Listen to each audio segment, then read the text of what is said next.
నమస్తే, welcome to our channel. మొదటి నుంచి కూడా జగన్మోహన్ రెడ్డి అసలు ఎవరికి సపోర్ట్ ఇస్తారో, అసలు ఆయన వైఖరి ఏంటి అని చాలా మంది ప్రశ్నిస్తూ ఉంటారు. ఎందుకంటే మనం చూసాం గంజాయి బ్యాచ్ను పరామర్శించడం, ఆ తర్వాత ఆ పార్టీ నేతలు భూ కబ్జాలు చేసిన ఏదైనా కేసులో అరెస్ట్ అయితే ఆయన పరామర్శించడం చూసాం. కానీ ఇప్పుడు ఆ పార్టీకి చెందినటువంటి మాజీ ఎమ్మెల్యే పక్క రాష్ట్రంలో భూ కబ్జా చేసి అరెస్ట్ అయినా కూడా మేమున్నాం, సజ్జల మాట్లాడుతున్నారా, పొన్నవల్ సుధాకర్ రెడ్డి టచ్లోకి వచ్చారా అంటూ జరిగినటువంటి సంభాషణలు సోషల్ మీడియాలో వైరల్ అవుతున్నాయి. అసలు ఈ అంశాన్ని ఏ విధంగా చూడాలి, అసలు జగన్మోహన్ రెడ్డి వైఖరి ఏంటి, ఇటువంటి అంశాలన్నీ కూడా చర్చించడానికి మనతో పాటుగా ఉన్నారు టీడీపీ రాష్ట్ర అధికార ప్రతినిధి అప్పసాని రాజేష్ గారు.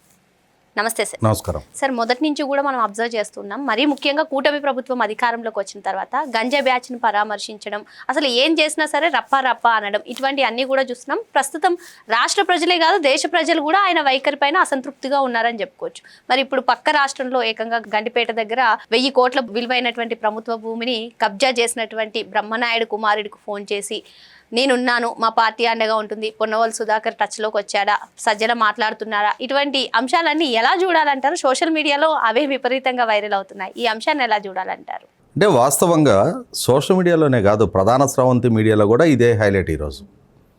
కారణం ఏంటి అంటే, వైసీపీ అధినేతగా తన పార్టీ నాయకులు ఏదైనా కష్టాల్లో ఉన్నప్పుడు వాళ్ళ కుటుంబాలని ఓదార్చడాన్ని, వాళ్ళకి ధైర్యం చెప్పడాన్ని ఎవరు తప్పుపట్టరు.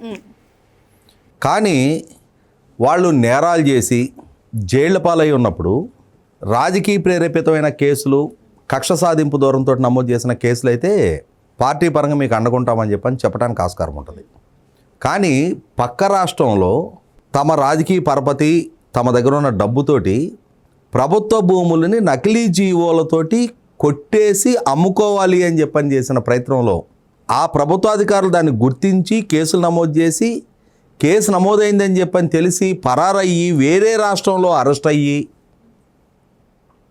ఇతను ఆంధ్రప్రదేశ్ రాష్ట్రానికి సంబంధించిన మాజీ ఎమ్మెల్యే బొల్లా బ్రహ్మనాయుడు. ఈ భూ అక్రమాలు చోటు చేసుకున్నది తెలంగాణ రాష్ట్రంలో, ఇతను అరెస్ట్ అయింది తమిళనాడు రాష్ట్రంలో. నిజంగానే బొల్లా బ్రహ్మనాయుడు అమాయకుడు, ఆణిముత్యం స్వాతిముత్యం అయితే తమిళనాడు వరకు పారారవ్వాల్సిన నెక్స్ట్ ఏముంది? నేను అమాయకుడిని, నా మీద అన్యాయంగా మీరు నిందలు మోపుతా ఉన్నారు, నేను బాధితుడిని. వాళ్ళ కొడుకు గిరిధర్ క్లెయిమ్ చేస్తున్నాడు కదా, మేం బాధితులము అని వైసీపీ నాయకురాలు మాజీ మంత్రి విడుదల రజనీ కూడా చెప్తుంది కదా, బొల్లా బ్రహ్మనాయుడు బాధితుడు అని నిజంగానే బొల్లా బ్రహ్మనాయుడు బాధితుడు అయితే చట్టా నుంచి పారిపోవాల్సిన నెక్స్ట్ ఏముంది? ఒక సంఘటన జరిగినప్పుడు ఆ సంఘటనలో అతని ప్రమేయం లేదు అనుకున్నప్పుడు, అన్యాయంగా నిందలు మోపుతున్నారు అనుకున్నప్పుడు నిలబడి ఫైట్ చేయాలి తప్ప, నువ్వు వెన్ను చూపి పారిపోయావు అని అంటే ఏంటి అర్థం? అక్కడ చట్టపరమైన కాన్సిక్వెన్సెస్కి నువ్వు భయపడుతున్నావు. ఎవరు భయపడతారు?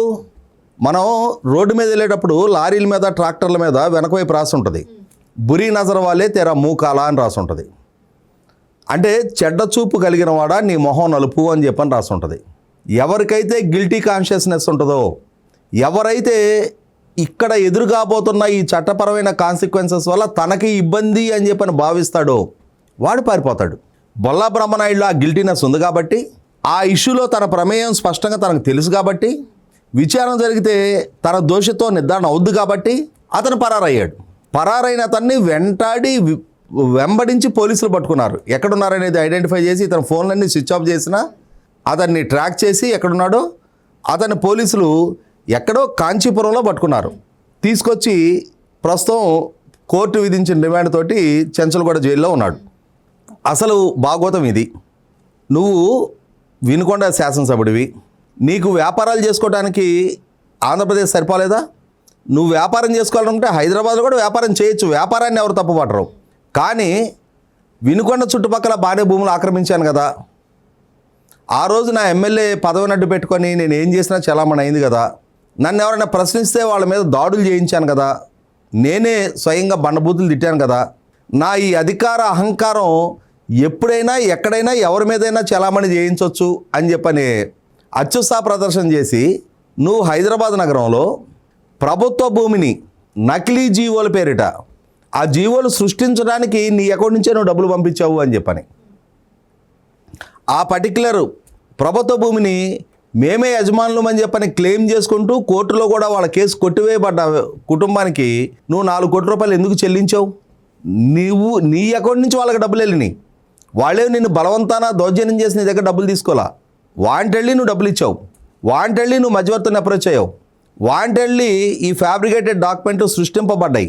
ఇలా ప్రభుత్వ భూమిని ఫ్యాబ్రికేటెడ్ డాక్యుమెంట్స్ తోటి తమ భూమిగా చలామణి చేసే ప్రయత్నం చేస్తున్నారు అని చెప్పని రిలీజ్ అయిన ప్రభుత్వ అధికారులు కేసు నమోదు చేశారు. 1000 కోట్ల రూపాయలు ఖరీదు చేసే భూమి. ఇప్పుడు వాస్తవంగా ఈ భూమికి ఇంకొంచెం పైకి ఉంటుంది. కోకపేట రీసెంట్గా ఆక్షన్ జరిగిన సర్వే నెంబర్ 239, 240 ప్రభుత్వ భూములు, అక్కడ గతంలో 177 కోట్ల రూపాయల ఆక్షన్ పలికింది. మరి ఇది కనీసం అంటే 100 కోట్ల రూపాయలు చేస్తుంది ఎకరం. అంటే ఎకరం 100 కోట్లు చేసే ప్రభుత్వ ఆస్తిని 9 ఎకరాలు 28 గుంటలు, అంటే ఆల్మోస్ట్ 9:30 ఎకరాలు, 2 గుంటలు తక్కువగా, దాన్ని కొట్టేయడానికి నువ్వు ప్రయత్నం చేసావు. నువ్వు అరెస్ట్ అయ్యావు. సరే అరెస్ట్ అయ్యావు, పార్టీ అధినేతగా జగన్మోహన్ రెడ్డి ఏం చేయాలి? ఇటువంటి బుద్ధి తక్కువ పనులు ఏంట్రా మీరు, నా నాయకులు అయ్యి ఉండి మీరు చేసే ఇటువంటి కకుర్తి అక్రమాల వల్ల నా పార్టీకి కూడా చెడ్డ పేరు వస్తుంది కదా. మీరు కొన్నాళ్ళు అసలు నా పార్టీ కార్యకలాపాల్లో పాల్గొనడానికి వీల్లేదు. అయితే ఇక్కడ ఒక అంశం సార్, మీరు చెప్పినట్టుగా సొంత రాష్ట్రంలో అయినా పక్క రాష్ట్రంలో అయినా భూ కబ్జాలు చేసినా, ఎటువంటి కబ్జాలు చేసినా నేనున్నాననే ధైర్యం ఇస్తున్నారు. మనం గతంలో చూసాం, ఆయన పర్యటనకు వెళ్ళినప్పుడు అగ్రిగోల్డ్ భూ బాధితులు కానివ్వండి, వాళ్ళు అడిగినప్పుడు మాత్రం తప్పించుకునే ప్రయత్నం చేస్తున్నారు. దీన్ని ఎలా చూడాలంటారు అసలు? అంటే ఇక్కడ అర్థమవుతున్నది ఏంటి అంటే, మీరు ఏమన్నా చేయండి, మీరు భూములు ఆక్రమించుకోండి, గనులు కొట్టేయండి, హత్యలు చేయండి, మీరు మానభంగాలు చేయండి, దారి దోపిడీలు చేయండి, ఏమన్నా చేయండి, ఆఖరికి గంజాయి సప్లై చేసే సప్లైదారులు వాళ్ళు తెనాల్లో పోలీస్ కానిస్టేబుల్తో ఘర్షణ పడ్డ నేపథ్యంలో పోలీసులు వాళ్ళకి నడి బజార్లో కౌన్సిలింగ్ ఇచ్చారు అని చెప్పని తెనాల వరకు వెళ్ళి వాళ్ళని పరామర్శించి వచ్చాడు కదా. అంటే ఏంటి, ఏ సంకేతం పంపిస్తూ ఉన్నాడు? సమాజంలో ఎటువంటి యాంటీ సోషల్ ఎలిమెంట్స్ని, సంఘ విద్రోహ శక్తుల్ని పెంచి పోషిస్తున్నాడు. ఇవాళ రప్ప నరుకుతాము అన్న పోస్టర్ ప్రదర్శించారు అని చెప్పానంటే ఏమన్నాడు? మంచిదే కదా, తెలుగుదేశం వాళ్ళని నరుకుతానన్నాడా? మంచిదే కదా అన్నాడు. అంటే తన శ్రేణులు అయి ఉంటే వాళ్ళు ఇలిసిట్ మద్యం తయారీలో అరెస్ట్ అయ్యి జైలుకి వెళ్ళినా, ఇల్లీగల్ మైనింగ్లో అరెస్ట్ అయ్యి జైలుకి వెళ్ళినా, కాకాని గోవర్ధరెడ్డిని, జోగి రమేష్ని ఎలా సమర్థించాడో చూసాం. అలాగే పేర్ని నాని సతీమణి, ఆమె పేరిట లీజుకి ఇచ్చిన, అంటే ఆమె ఆస్తి సివిల్ సప్లైస్ డిపార్ట్మెంట్కి లీజుకి ఇచ్చారు. 387 టన్నుల సివిల్ సప్లైస్ బియ్యం మాయమైన దాన్ని అడ్మిట్ అవుతూ పేరు నాని కుటుంబమే 1,70,00,000 రూపాయలు డీడీ తీసి ప్రభుత్వానికి సబ్మిట్ చేశారు నష్టపరిహారం భర్తీ కింద. వీళ్ళందరూ ఇవాళ వైసీపీ పార్టీలో కీలక నాయకులు. అంటే ఏంటి, అక్కడ మనకి ఒక సామెత చెప్తారు, నీళ్ళడుగున ముచ్చపు చిప్పలన్నో పక్కకు చేరితే నత్తగొల్లన్నో పక్కకు చేరతాయంట. నేరస్తులు, ప్రభుత్వ వనరులు దోపిడీ చేసేవాళ్ళు, ఆక్రమణకు పాల్పడేవాళ్ళు, దాడులు దౌర్జన్యాలకు పాల్పడేవాళ్ళు, మార్ఫింగ్ ఫోటోలు మార్ఫింగ్ వీడియోలతోటి ఇష్టరీతిన ప్రత్యర్థుల వ్యక్తిత్వానికి పాల్పడేవాళ్ళు, వీళ్ళందరినీ ఒక సమూహంగా చేరిస్తే బయట అయితే వాళ్ళని దండుపాళ్య ముఠ అంటారు, లేదంటే పార్దీ ముఠ అంటారు, దోపిడీదారులు, చెంబల్లోయ బ్యాచ్ అంటారు. రాజకీయాల్లో కొనసాగుతున్నారు కాబట్టి వీళ్ళందరినీ వైసీపీ పార్టీ అంటారు. వీళ్ళందరికీ నాయకుడిగా 11 సిబిఐ కేసులు, ఎన్ఫోర్స్మెంట్ డైరెక్టరేట్ కేసుల్లో అక్యూజ్డ్ నెంబర్ 1గా ఉండి ఛార్జ్షీట్లు నమోదై ఉండి ప్రస్తుతం 16 నెలలు జైలు జీవితం తర్వాత బెయిల్ జీవితం గడుపుతా ఉన్న జగన్మోహన్ రెడ్డి వీళ్ళందరికీ నాయకుడు. కాబట్టే ఇవాళ బొల్లా బ్రహ్మనాయుడు కుటుంబానికి కాల్ చేసి, మీకు సజ్జల రామకృష్ణారెడ్డి టచ్లో ఉన్నాడా, పొనవోలు సుధాకర్ రెడ్డి టచ్లో ఉన్నాడా, మన వాళ్ళు అన్నీ చూసుకుంటారులే, మేము అందరూ ఉన్నాం కదా, నువ్వు ధైర్యంగా ఉండు, అంటే మీ నాన్న పరంపరని నువ్వు కూడా కొనసాగించు, మీరు ఏం చేసినా మేము మీకు అండగా ఉంటాం, ఎందుకంటే మీరు నా పార్టీ కాబట్టి, నేను మీకు నాయకుడిని కాబట్టి. అంతేగాని ప్రజా జీవితంలో కొనసాగుతున్న వాళ్ళు ప్రజల పట్ల అంకిత భావంతో, చిత్తశుద్ధితోటి, నీతితోటి, నిజాయితీతోటి, సత్ప్రవర్తనతో ఉండాలి అని చెప్పని నాయకుడు అనేవాడు ఎప్పుడైనా తన శ్రేణులకు చెప్పాలి. కానీ ఏ రోజు జగన్మోహన్ రెడ్డి వైపు నుంచి అటువంటి హితబోధ మనం వినలేదు.